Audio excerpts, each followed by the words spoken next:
Yeah. So, Woo, that won't work. uh, oh, See the that? visual display. Virtual background. Yeah. Oh, Okay, everybody. Thank you for joining us tonight. I'm Tammie Cooper. I am a team leader with Thrive at Bills. I've been leading Habitat for Humanity Global Village trips around Latin America and the Caribbean for many years, and I'm preparing to lead my next trip, which is a Thrive at Bill to Malawi, Africa. And today I want to introduce you to my dear friend, Angela Johnson, who inspired me to be a mission trip team leader. I met Angela when I took a job at Habitat for Humanity International back in 2011. It's been a long time. Can you believe that? 8 years. So, come to find out, we were on the same team and we were neighbors.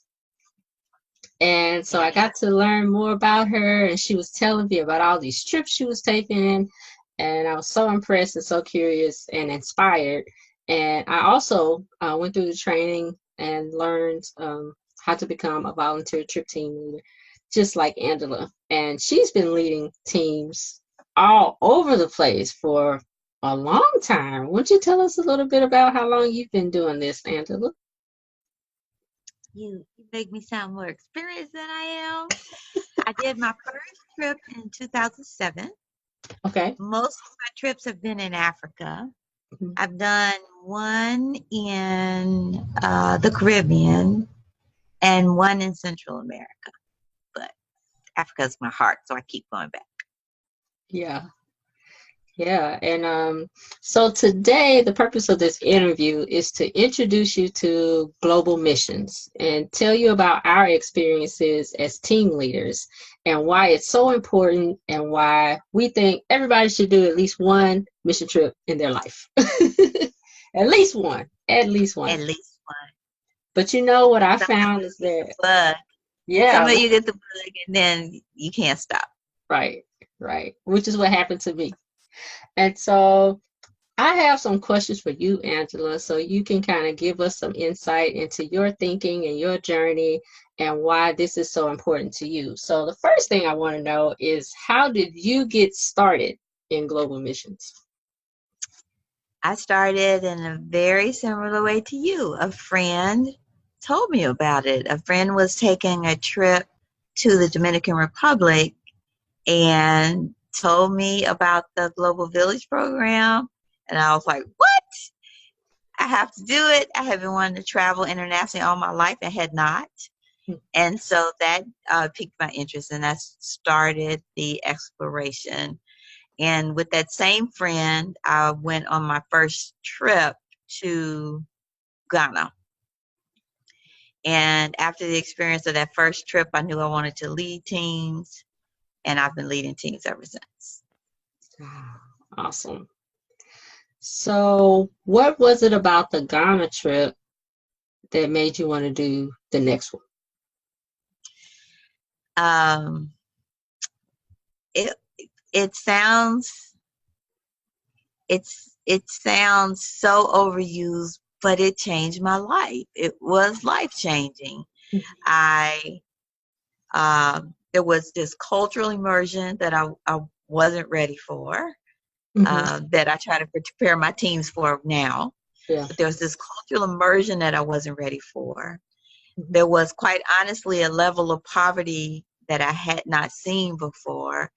And juxtaposed with the level of poverty was this exceeding joy in everybody that, logic didn't make sense. But these were the most joyful, giving, and excuse me, my dog's gonna bark, joyful, giving people, barely making it day to day. And I'm like, what is wrong with my life? What is wrong with this world that I might, get angry if I can't get a pair of jeans or a dress I want? And um, that that joy, that overwhelming joy, hooked me.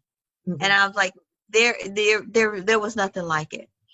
And then just being an African American, I was especially interested in West Africa because that's a new, I don't know exactly where my ancestors came from, but I knew it was probably West Africa. So I wanted to go to West Africa. So I wanted to serve. I wanted to be around people who look like me. I wanted to be around places where maybe my ancestors walked. And then I got so much more when I got there. I have so many stories. Stories about Ghana that are fantastic. I could spend this whole interview talking about Ghana. Yeah. And wow, you gave us a lot of insight into just that particular trip and how it changed your life. And so that kind of leads to the next question, why you think it's important for people to participate in global missions. There are a couple of reasons. Every once in a while, I'll get the question, people need help here. Why are you going to another country? Yep. I get that. And first of all, I'm a Christian. I invite people from all faiths to my team, so let me just start there. But I'm a Christian, and Jesus called us to go out to all nations. So that's number one. And all nations is not my neighborhood. Number Right.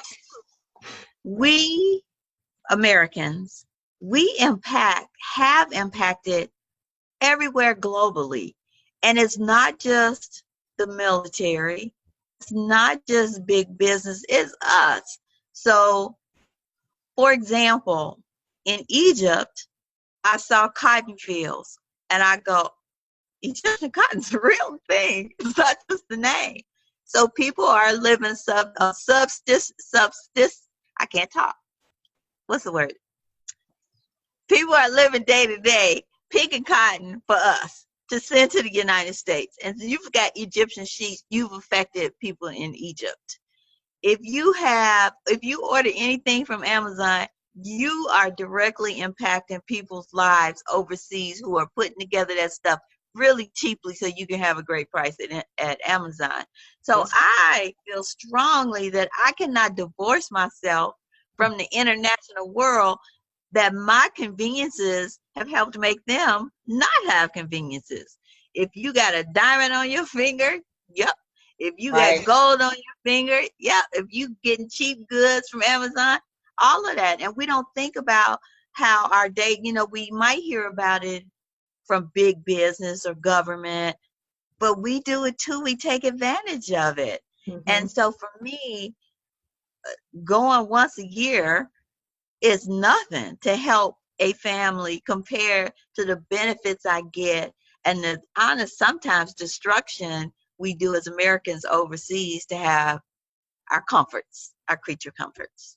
So that's why it's important. We're supposed to go out to all nations, and we, I think, in some little way, because it doesn't matter if you touch a life, if you touch one life, you've done something huge.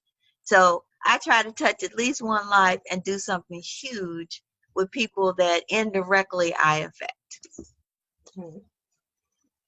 That's awesome. And I love the point that you brought out about, the goods that we buy and, those type of things. I really got to see that up close and personal when I went to Guatemala. Because, you go to like Antigua in Guatemala, it's really touristy, lots of Americans there, Europeans, and you see the bags and the scarves and the blankets, and they're pretty colors. But during one of my trips to Guatemala, I was able to take my team to a women's co-op. And this was very intentional.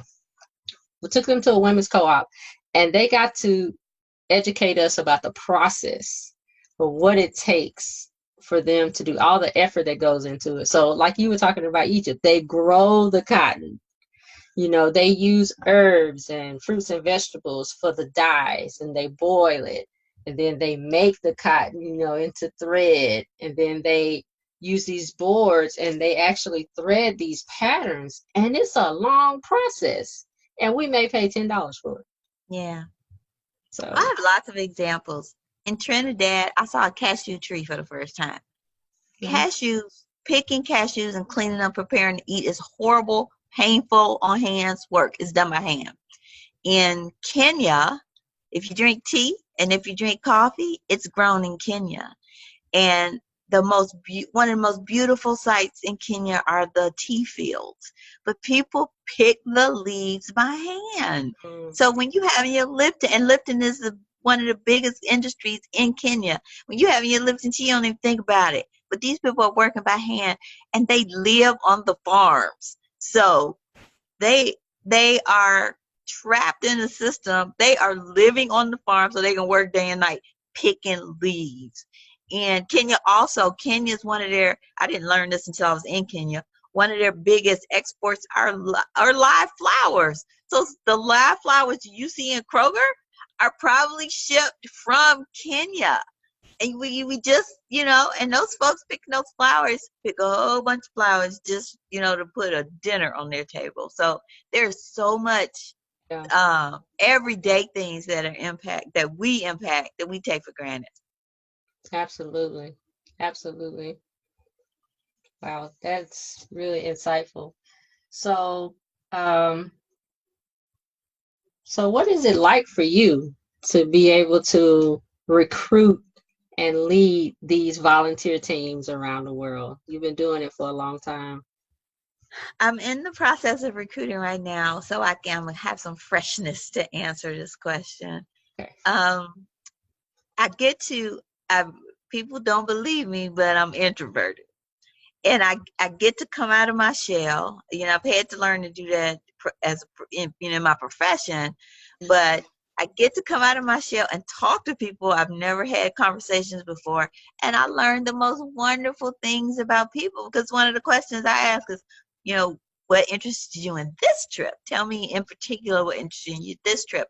And Mhm. then you meet people from all walks of life, all ages, all professions, Mhm. and it's just wonderful. So that recruiting piece, uh sometimes when it's about time for you to close out recruiting, you don't have enough people, it gets a little nerve-wracking, because we have a, Yeah. a we have a deadline.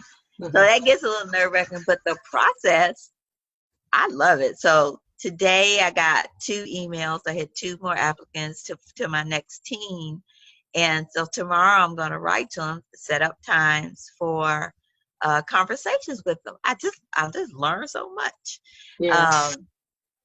Um, and also somebody referred a friend, and I say, yep, still got to go through the application process. I know that you're a friend, and so I have a conversation tomorrow with somebody. But I just meet people, Mhm. and I have some lifelong friends that I've met on GV teams. One of my best friends I met in Egypt, of all places, and we are as close can be. So it's talking to people, it's learning about professions you didn't even know existed. Right. A lot of times people go because there are points in their lives where they're just thinking about their life and they haven't contributed. So we talk about that. I just have great conversations. And then in the course of recruiting, and as you prepare to depart, you learn so much more about people. So you get a little sense of who you're going to work with before you even get in country.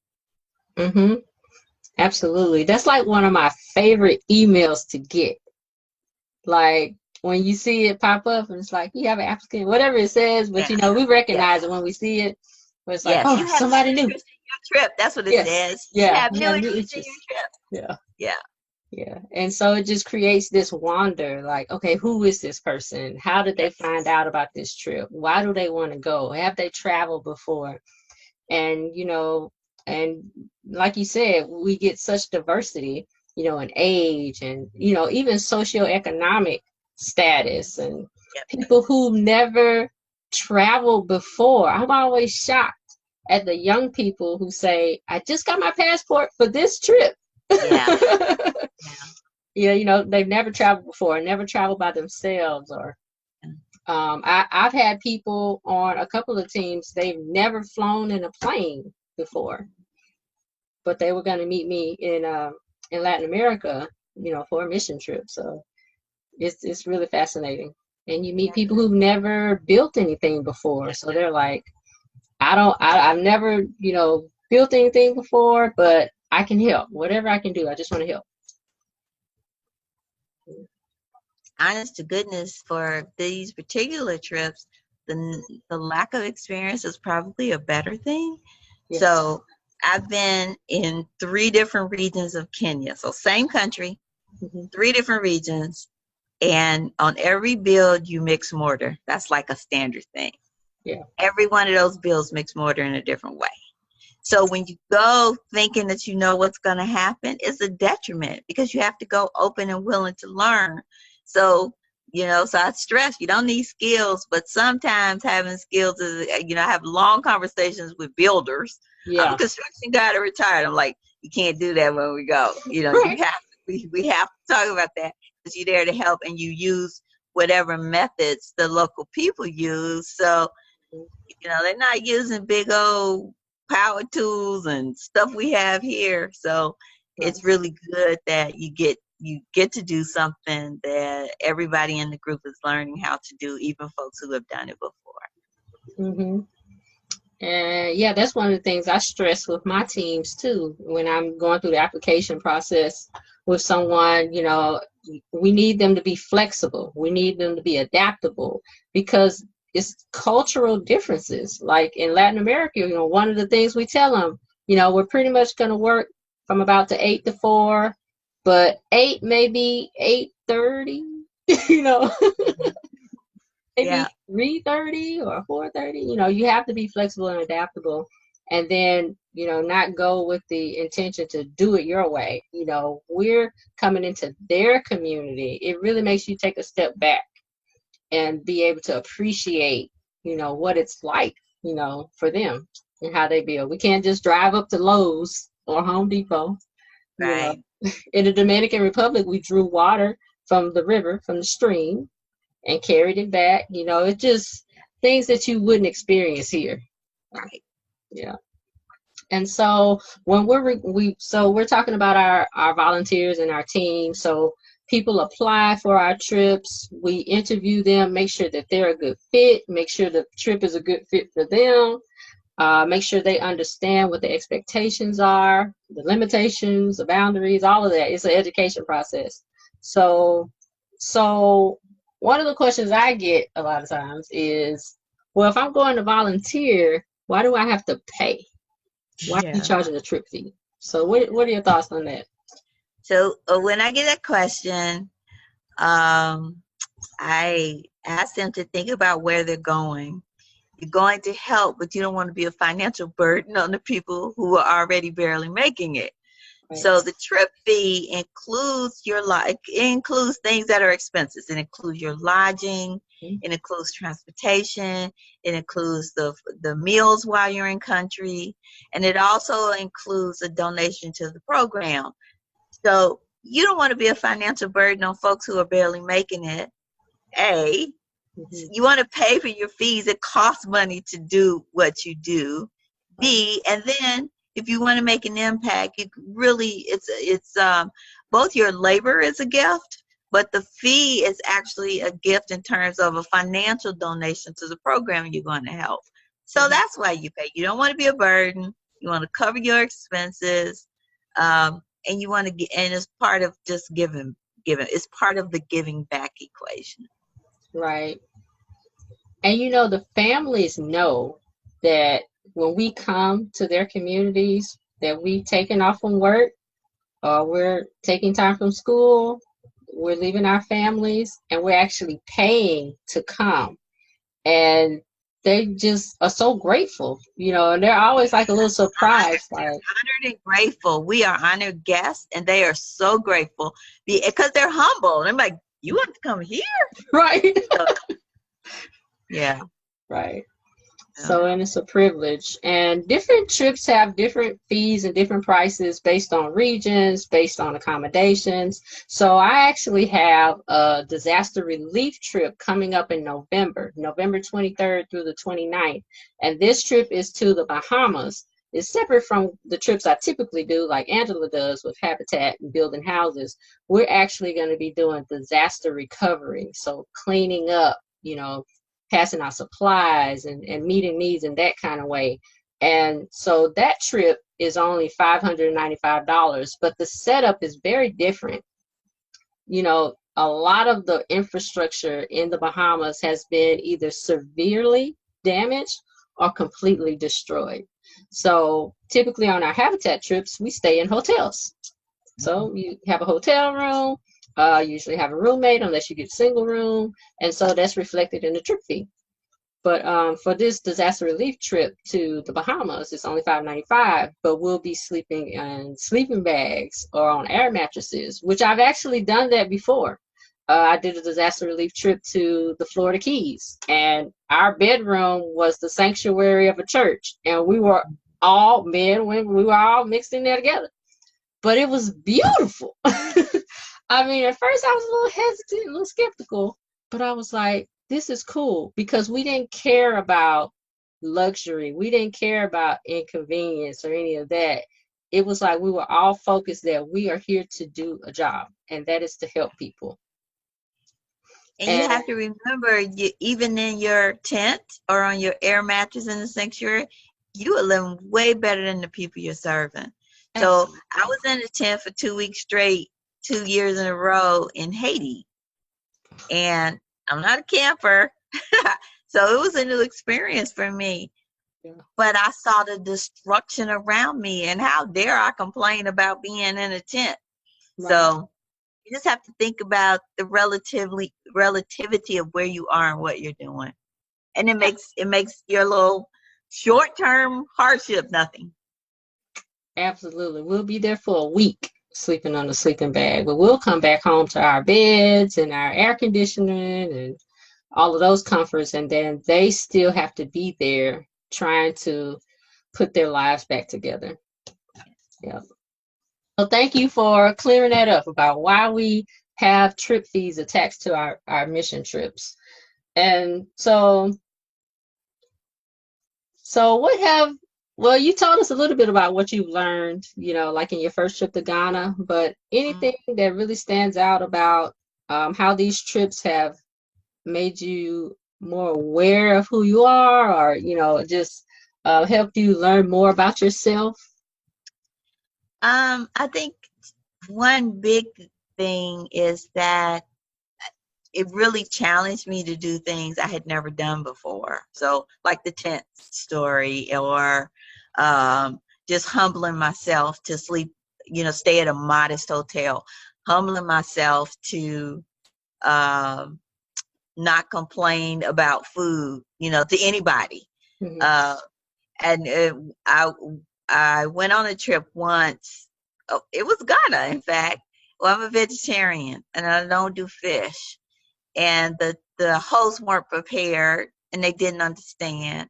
And for 3 days they put they put like fish bouillon in my rice. I just couldn't eat. So for 3 days I was in the hot sun working on a build site, and all I had were the snacks. I have sense enough because I'm a vegetarian to bring food, but you can't have fresh food. So I ate the snacks. But it was a real test of my patience and my humility to get through those 3 days. And then I didn't want to insult anybody by not eating what they offered. So I had to really think about what to say, because I thought this was prepared for me, and it wasn't.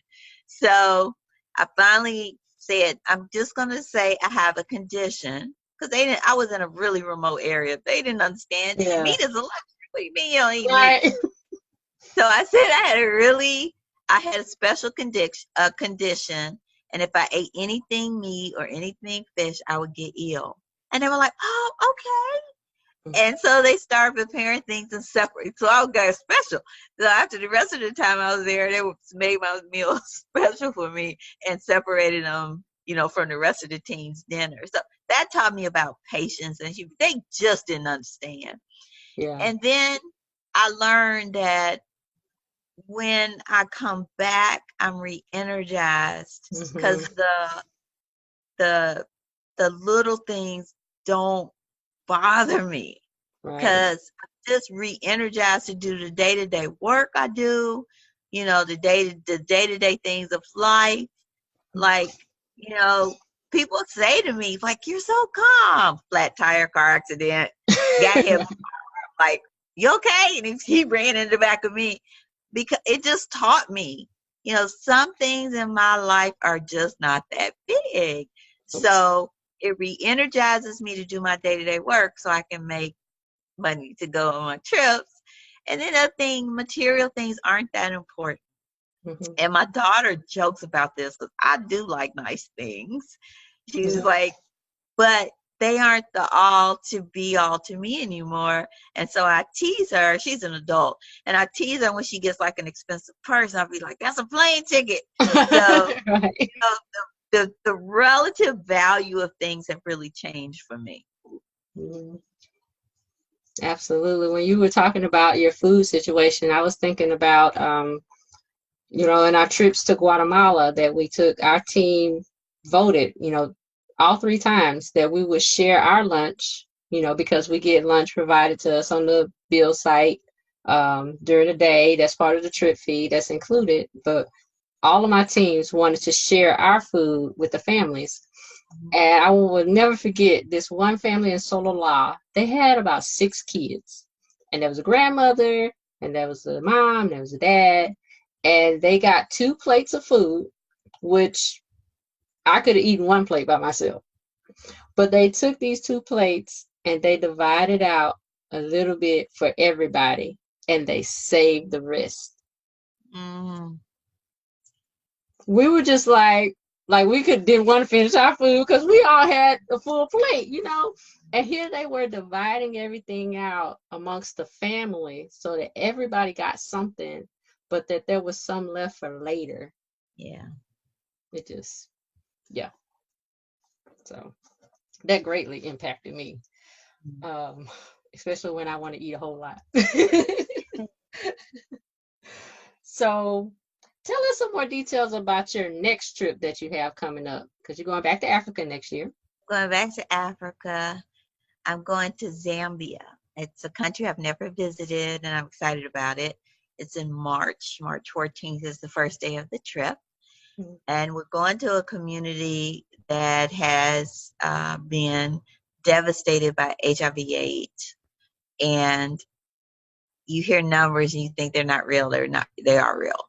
So in this community, about 74% of the adults are HIV positive, and AIDS has wiped out a generation of parents. So seniors are raising the children, their grandchildren. And there's a community nearby where we're building that's a settlement. And the settlement has over 60,000 residents. And the government donated the land that the houses are on. So there's a new, we would call it a subdivision. Yeah. The government donated the land so that some of these elderly people with their grandchildren that they're raising can have a decent, safe home to live in. The area is very poor because the area, its income years ago was derived from mining lead. So the the industry poisoned them. As another, it's just the things. Another thing, right? Yep, the industry poisoned them. Then lead became not a good thing around the world, so they didn't have any income. So because they had wrapped their whole financial situation, economic basis on the lead industry.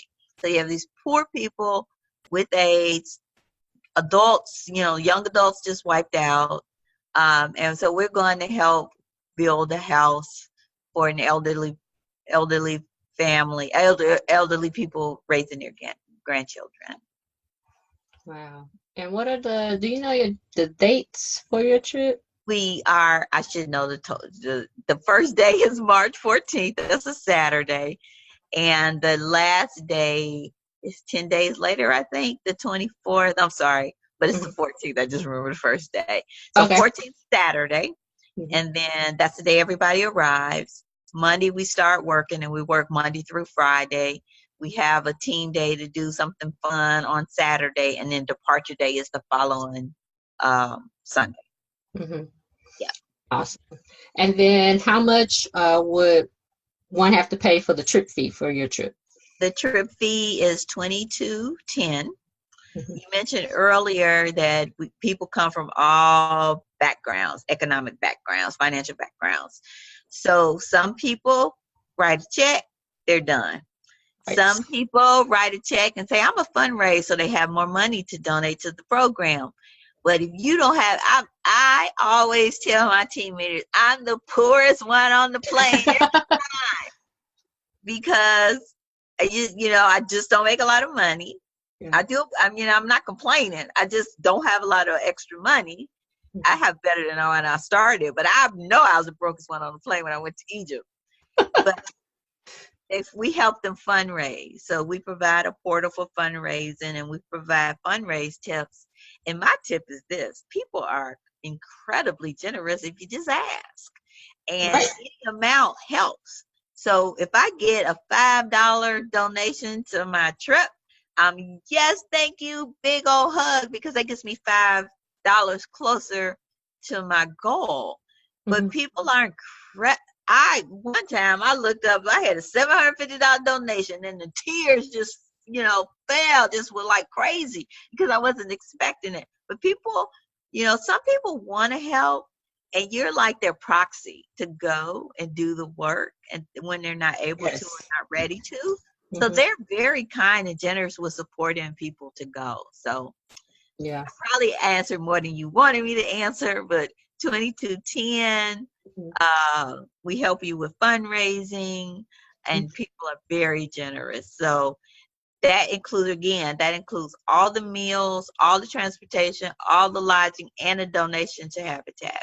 So it's not a bad deal because once you get in country, you don't need anything. right. It's all done. Yep. Just show up. Just show up. Right. Yeah, I'm glad you mentioned all that because sometimes that's a deterrent for people because they're like, oh, I don't have $2,200 plus airfare. And, when God has placed something like this on your heart, it's for a reason. Right. There's probably a bigger purpose behind it. I'm a single mom of 3. I've been doing these trips for 7 years. My youngest child is 3 years old. I've only missed 1 year, and that was the year I was pregnant with him.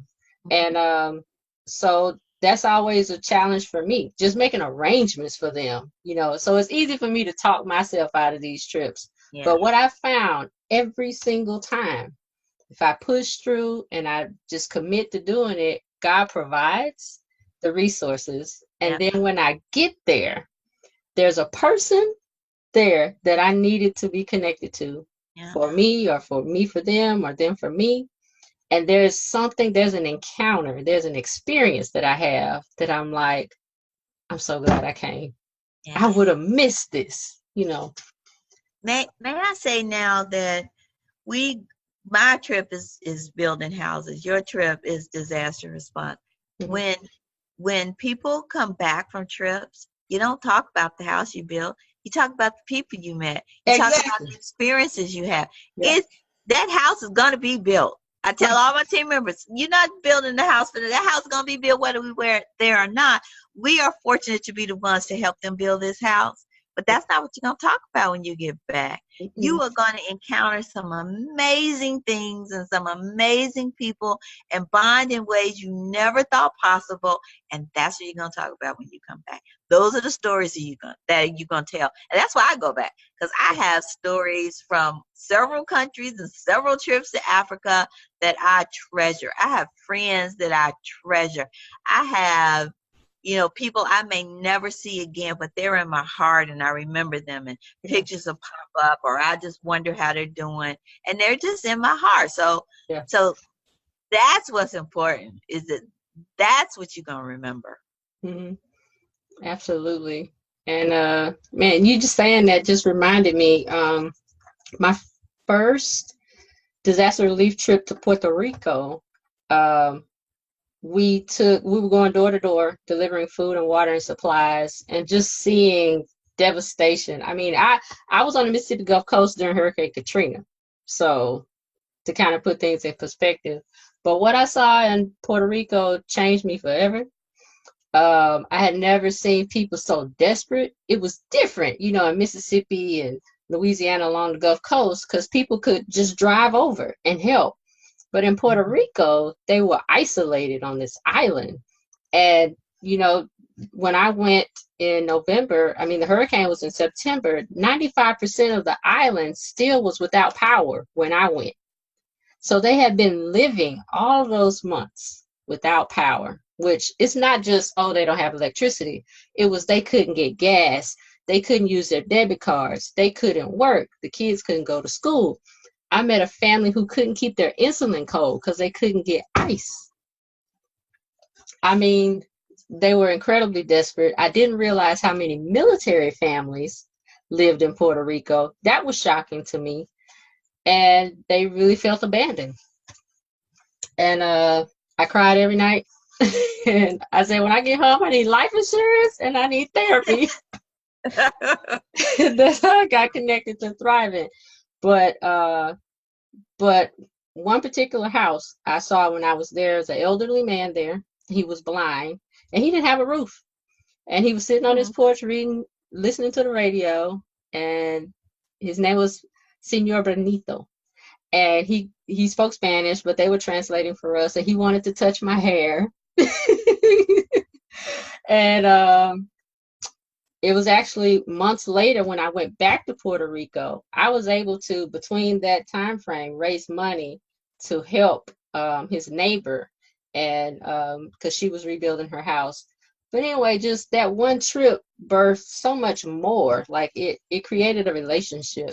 And so when I went back the second time, I didn't get to see them then. But then when I went to Haiti and I had to make a stopover in Puerto Rico, I got to see them both. And it was like a reunion. I mean, they really impact you. And, you know, I was thinking about them all the time. It changes you. You go thinking you're just going to make a difference and you really come back different and not just thinking about yourself. So it's great. So what would you tell someone who says maybe they're afraid of traveling to another country? So I've had this come up. It's a little touchy, but I've had people say, I'm scared to leave the country. I might not get back in. Wow. That's tough. Yeah. I don't even know what to say about that one because that's tough right now, especially. Yeah. So I love Africa. I already said that.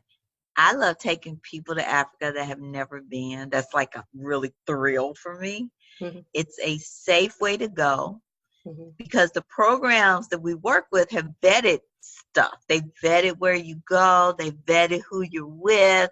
They vetted the community you're going to work in. They take safety precautions. So it's the best way to go to a new spot because everything's been kind of vetted for you. So we get training as team leaders, but we get on the job. We learn more with each trip we do. And so there's just a measure of safety by going with the group because the programs that host the group have vetted and they want to make sure they have a vested interest in making sure you're safe because they want you to come back and want you to talk about the program and send other people back. Mm-hmm. So when people are apprehensive about that, I help with that. Mm-hmm. I also help with cultural things. So as team leaders, we find out about where we're going to visit. And I personally go beyond what just a program gives me. And I help prepare culturally. So you're not embarrassed or you don't say things to offend people or do things to offend people. I've stop people from there. I'm like, yeah, you can't go build in that little skimpy top. We talked about this. Go back and change clothes. So, so we really are there to make the volunteer experience great, mm-hmm. safe, and fun. And so if people are feared about going in, there's some weight behind us going as a group. Right. There are things that have been happened. This is an on-the-job training thing. There are things that have happened. One place I was going, I won't say, but one of my team members did not have a U.S. passport. They had a passport from another country, so they got pulled back in customs. The reason they pulled them back was to ask for money. So I was like, where's my I just happened to be on the flight, which was great. But I'm like, no. And I told them who I was with, and they let them go. Oh. So there's some safety in even the organization that we work for.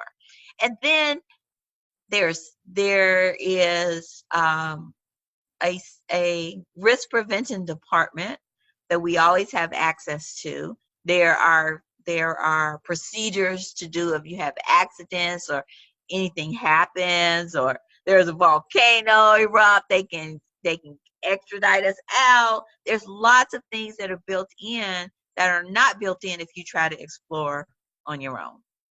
Right. So there's just safety in the program because the program has a vested interest in making sure everybody comes back okay. Absolutely. During the summer, I led a team to the Dominican Republic. So that was a huge concern for my volunteers because of what was going on and what they were seeing in the media. But I love that our coordinators were on top of it. They're like, we're using the same hotels that we always use. We're using the same drivers and transportation. They were confident. And so we were able to travel with confidence, knowing that we were okay. And we actually did. I stayed in the same hotel as before. Mm-hmm. Driver recognized me. And you've had this happen. You go back to some of the places and they're like, "Oh, Angela, you're back," because they've built relationships with credible, service providers. And like you said, it's in their best interest that everyone is safe and has a great time so that they'll return. Yeah. And we even encourage people when they're preparing for our trips to register with the embassy. So the U.S. So the Embassy embassy is knows where aware. Yeah. So that kind of helps with some of those fears about entry and re-entry. And that's really helpful. So we have all the links and information for that part. So we're winding down our time here, but I have a couple other things I wanted to ask. Well, you told us, kind of what you would encourage people, who may have some financial struggles, with coming up with the trip fee. There's coaching available. We have the fundraising website available. People love to contribute.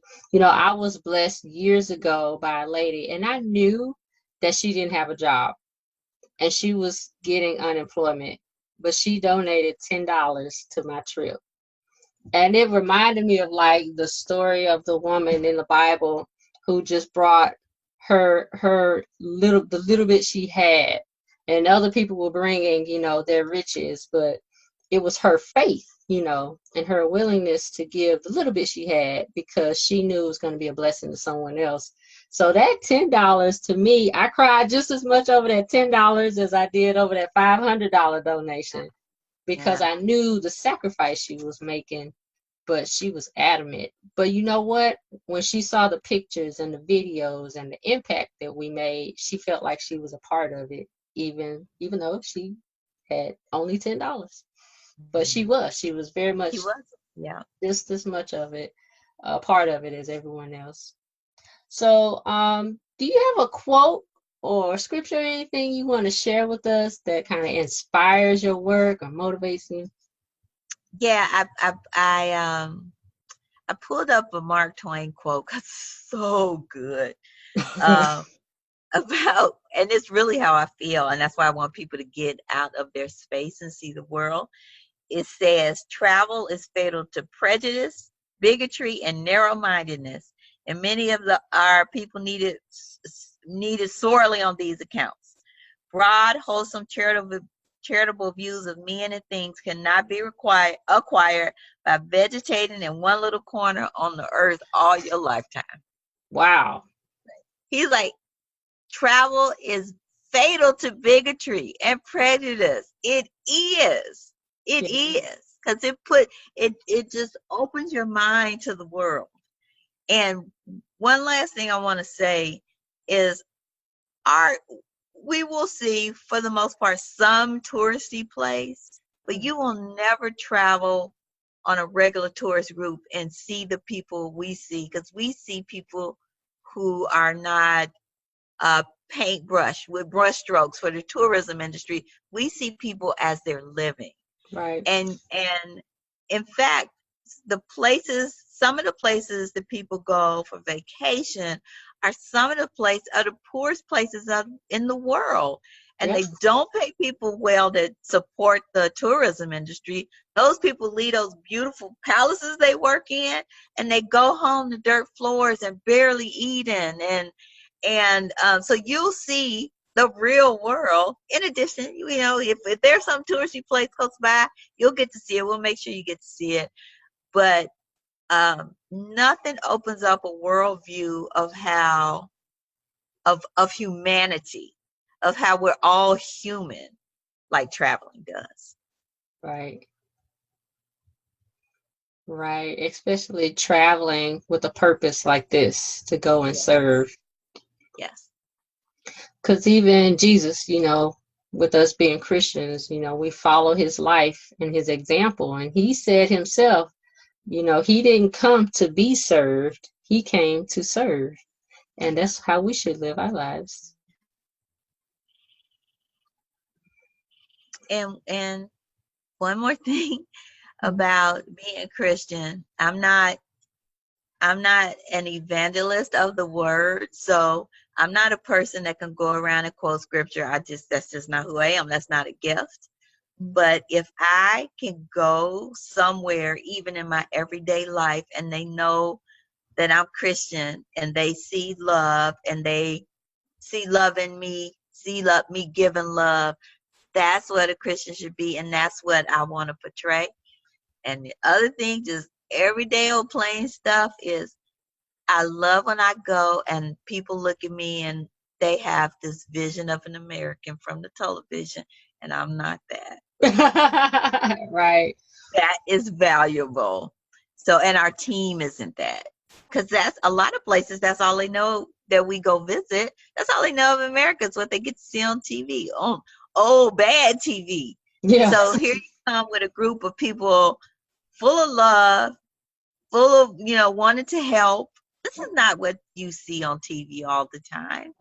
So that's a huge plus too. Mm-hmm. Absolutely. And I just want to throw this plug in there because, you're going to Africa again. I'm doing my first trip to Africa next year. So my trip is to Malawi. Yours is to Zambia, but we have similar missions because Malawi, and it's like you said, you hear the numbers and you think that can't be right. So Malawi has more than 1 million vulnerable children and orphans due to the AIDS and HIV epidemic, kind of like you said. So you have, like you said, elderly grandparents who are raising the younger generation, the grandchildren, or you have an older sibling, and this sibling could be 12 or 10 years old, Right. taking Right. care of, 5, 3, 1-year-old kids. And so we're going to go in and partner with the community and build homes for them. And I love that Habitat has a program in place where they will actually have rights, ownership rights to their homes. So people can't come and confiscate or kick them out, which is some things that we saw in other countries in Latin America because women, I did a build in Bolivia. And Bolivia, if you were married to a man and had kids, if your husband passed away, the uncle or some other man in the family could come and kick you out of the house. Yep. Yep. Yep. So women didn't have land ownership rights there. So that's what I love about what we're doing now in Bolivia, because now Habitat actually helps, influence the change in the law. And then what you're doing in Zambia and what we'll be doing in Malawi, which is June, the date just escaped me, 13th through the 20th. So my team will be going to Malawi, to Salima, and we'll be building there. The cost of my trip is a little different because my trip is a Thrivent build, through Thrivent Financial, who's a big sponsor for Habitat. They give Habitat a lot of money because they're a tax-exempt financial services organization, and all that money they don't pay in taxes, they can't just spend it. They have to give it back to their members or to churches and charities. And so they picked Habitat because of the impact that Habitat's making around the world. And so Thrivent is actually going to make an $8,000 donation on top of the donation built in our trip fee.